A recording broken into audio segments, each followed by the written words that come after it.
Welcome to the final chapter of the Basi Lagani Maimer, Tafshin Tesvav, 1955. The Rebbe, in the concluding chapter, has taken everything that we said, which was theoretical and academic, and has turned it into personal Aveda, the way we serve God. Unfortunately, many of us, he says, are stuck with the shtus of Le'umazeh, which is below Seichel. We do things only because that's the way the world has done them, and that's the way we follow. So we have to watch our particular show or do our minhagim, the minhagi ha'olam. We have to have our hours when we go to bed, when we get up. Those things cannot be changed regardless of what's happening in our lives.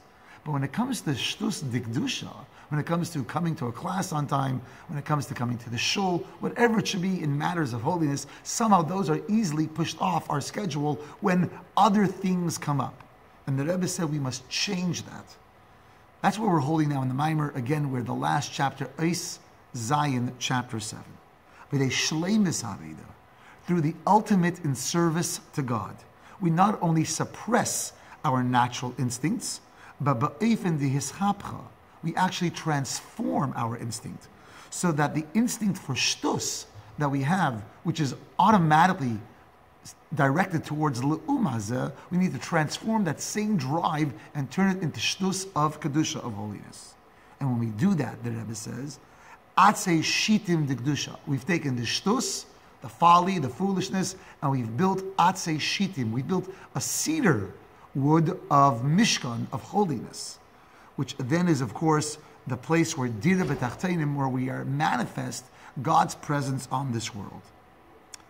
The Rebbe concludes with this idea that the shtus, this avoda, the building of the Mishkan, elicits the kind of energy called Ar Seivev Kol Almin. I'm going to read inside, Shehu B'Chol Almin B'Shava.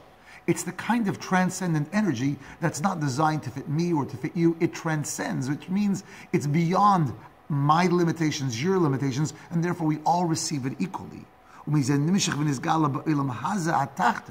But who is responsible amongst all the people of the world, of our generation, to make sure this happens?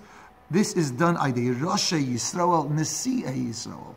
The leaders, the Rebbes of every single generation, it's their task to bring down and to motivate us to search for the shtus dikdusha in our lives. Shei mekashrim esadar.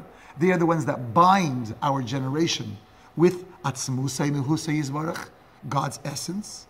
As it says concerning Moshe Rabbeinu, that I stand between you and the children of God in order to tell them the word of God. I just want to explain what that means. Jews do not believe in an intermediary.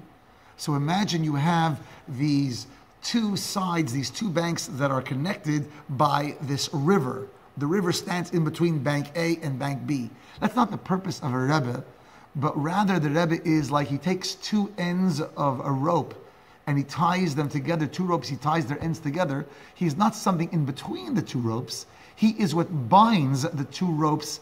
That's called the memutza hamachaber, the intermediary that binds rather than separates.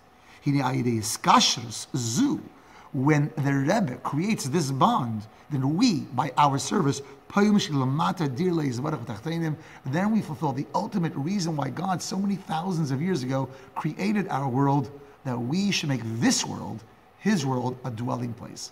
I just want to conclude a thank you to all the rabbis who gave of their time, to all the people in Coral Springs and beyond who gave of their time to learn each and every single day. Thank you for sharing. This has been one of our most successful initiatives. Between 80 and 100 people have been involved.